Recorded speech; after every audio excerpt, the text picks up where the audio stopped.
As friends and collaborators, Ice Cube and Cypress Hill served as an example of West Coast unity in the 90s. I always was down with him, you know, and he was always one of my favorites. And I said, you know, if I'm gonna build my name, I want people to, you know, look at me like they look at him or like they look at KRS-One. The controversy started when Ice Cube went to the studio to pick up Roll It Up, Light It Up, Smoke It Up, a Cypress Hill song for the Friday movie soundtrack. You know, we play him the song and he likes it. He goes, yeah, that's perfect, you know. Me and Muggs ask him, hey man, you know, we got a couple of tracks from the album, you want to hear it? We played him a song called Throw Your Set in the Air. And he was like, oh, that's banging. That shit is banging. Can I get that for the movie instead? They're like, man, we'd love to give it to you, but you know, this is gonna be the single on our album. He said, all right, cool. So he said, can I hear it again? So we played it again for him. We played it for him a couple times over because he wanted to hear it. The Friday soundtrack was released just before Cypress Hill's album, Temples of Boom. A friend of B Real's heard it and called him. He says, hey man, did you give Cube the song from your record for the Friday thing? Like, yeah, the Get High song, yeah, we gave that up already. Why? No, the Throw Your Set in the Air thing. I said, no, we didn't give him that. He goes, well, you know, that shit is in his chorus in his song. So we're like, nah, you're crazy.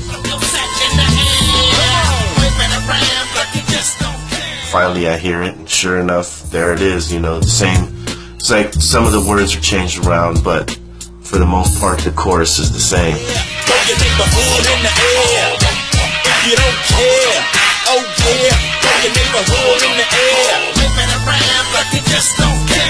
We was thrown back like, what? 3 months later, I go to South Africa to do my movie. Mac 10 called me and say, Cypress Hill is on the radio, this. I said, what? He calls me, asks me if, you know, why we're dissing him, and I said, hey man, you know, the guys feel like you snatched up the song. It was a misunderstanding where they thought that I took one of their hooks and this, that, and other. Sitting there telling me that he was, you know, he didn't do it. It's, you know, we're friends and this is hip hop and everything. And I thought, yeah, you know, it could happen. It's hip hop, you know. I said, you know what? Let me talk to them. I'll straighten it out. Everything was supposed to be settled, and Ice Cube asked B Real to record some vocals for Caution, a group signed to Cube's Lynch Mob Records. But in the studio, there was another problem. And I heard a couple lines that were the same things I used on the Temple of Boom record. And I thought to myself, wait a minute, that's my line. How the hell is it on this record? I'm like, damn, again? In my opinion, I felt like he saw my reaction, and I walked out of the room for a second to make a phone call. When I came back, the line was gone. And I was thinking, oh, wait a minute, that line ain't there no more. Okay, I know I'm not tripping. So I come back and I have a talk with these guys again, Muggs and Sen. I said, hey, I think he really did take our shit. Bitch ass motherfucker. Peter Pie ass nigga. B Real recorded No Rest for the Wicked, aimed squarely at Ice Cube. Cube had a song called Wicked, which supposedly, you know, he stole from King's son from the Bronx.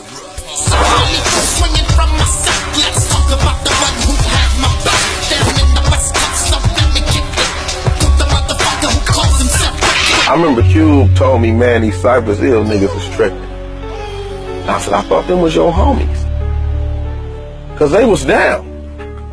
And he said, yeah, I thought they was my homies too, but them niggas is dissing. You know what the fuck I'm talking about?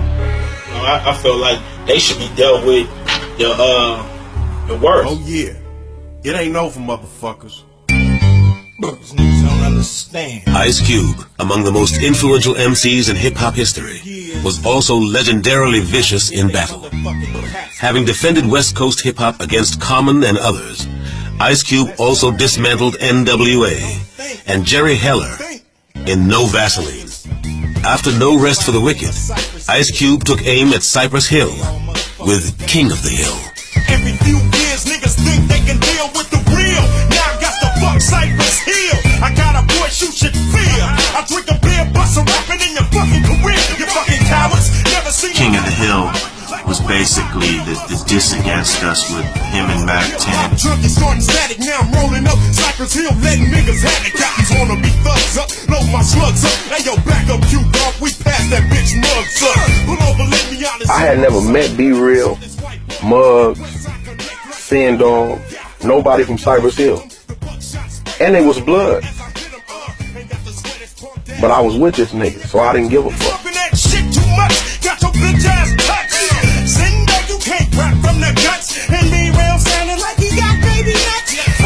The song was cool, that had some good shit in it, some funny shit. Everybody in the ghetto know what you're doing. One white boy and two fucking Cubans coming at your loco, but you ain't Mexican. Listen to a no Vaseline before you flex again.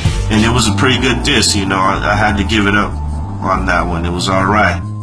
Dub C, a founding member of the Westside Connection, did not participate in the counterattack. We was homeboys. So if you notice, Dub C ain't on that record. Dub told me that he knew them, and that's why he stayed out of it or whatever. 'Cause I don't give a fuck about know you or not. That's the way I was raised, though. My daddy was a gangster, and that's how he instilled that in me. You ride with your nigga, right or wrong. Talk about it and tell a nigga how wrong he was later, after the fact. But if it's going down, nigga, you gotta ride with him. Fuck everybody. You say that I took your hook, it must be the white boy thinking all niggas crooks. Now what? You hip-hop hippies? How you fucking junkies? Think you gon' punk me and chill and deal with the fact that you ain't got enough skill to kill? After a diss like King of the Hill, most battles would be over. We waiting for round 2, you punk ass motherfuckers. And anybody else that wanna get some, stand in line. But bring a lunch, motherfucker. I already knew about the disc before it came out. I had the lyrics sent to me from unknown sources. The day after it came out, B just took their beat and killed them on it. We basically did what Cube had been known to do other people, you know, which is jack their beats and just diss the shit out of them over it, you know. Give me that beat! Give me that beat, bitch! We are at war! We had one of our boys named LC come on the track, and he sounded like Cube did when he was with NWA. Ding, motherfucker! It's round 2! I got my lunch and my dinner, fool! You think we gon' bow down to some punk ass niggas? We from the evil side, boy! So it kinda sounds like Cube is dissing himself, you know, like a mirror. He's looking in the mirror dissing himself. Ice Cube, you's an actor, not a motherfucking killer. What neighborhood you from? What don't you ever done? When the shit goes down, you the first one to run. Every time you talk, got a mouth full of time. Only mission you done is go to church with your mother. Ice Cube Killer. We didn't sell it or nothing. We just put it out in the streets. We pressed up like 1,000 copies, sent them to all the DJs. Old like you can't figure out where you from. Are you from South Central, the West Side, or Compton? Macton, the only thing you hogging on is Ice Cube nuts. Now it's all in your guts. You wanna be like him, but you got no skills. If he's the king, you must be the queen of the hill. I thought that shit was whack.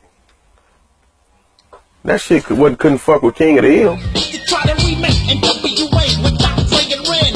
Dub's cool, but you fucking up with that pen. Silly little villain. I'm Pat Barrett. Can you really see my machine gun carrots? Opening name, that's your fat little frame. How can I miss up? Push your cap and take the name, analyze it. My name should be Mac 11. I'm a higher caliber MC. There's no question. They dissed me at the LA Sports Arena car show, you know, with like 40,000 people there, you know. And then I did some shit in the Bronx. Fans and artists began to take sides. The shit got pretty deep, you know. I had people from his side coming to me, you know, like, hey man, you know, it wasn't right what he did and blah blah blah, this and that. Pretty soon Cam and Solo came to me. LA artists Cam and Solo were also in the middle of a business feud with Ice Cube. Meeting Solo at a Los Angeles traffic light, Ice Cube started a fight.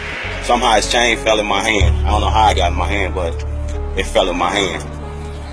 Then all of a sudden his Rolex started jumping off and coming into my hand. I don't know how that happened. I guess Solo knocked out Cube and took his Westside Connection chain. Solo, sporting Ice Cube's chain, showed up at a Cypress Hill show at the House of Blues in LA. Be Real put it on and hold it all up into the crowd. Crowd go crazy. And we're like, well, shit, let's take pictures with it. Nigga, you didn't take the chain, nigga. Why you wearing it? What you proving, nigga? How many brownie points you getting for that, nigga? You didn't take it.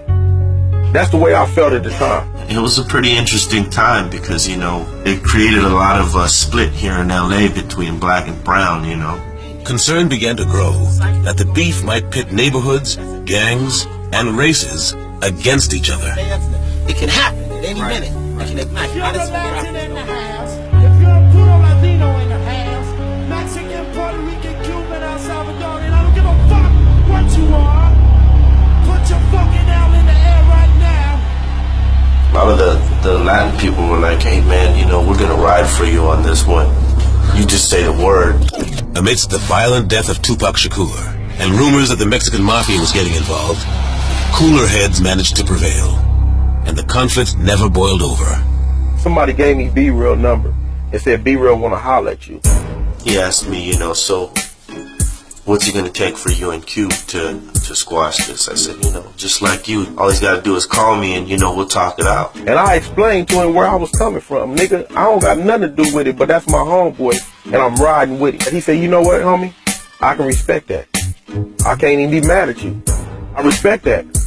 If that's where you coming from with it, Mac, I respect that. Cube called me like on, I think it was January 1st in 97. He's like, you know, hey, what's going on, man? Let's talk this thing out, you know? And so I said, yeah, all right. The shit we've been talking is pretty heavy, so we can go on, keep doing this, and sooner or later we'll run into each other. You know, it's a small world, you know.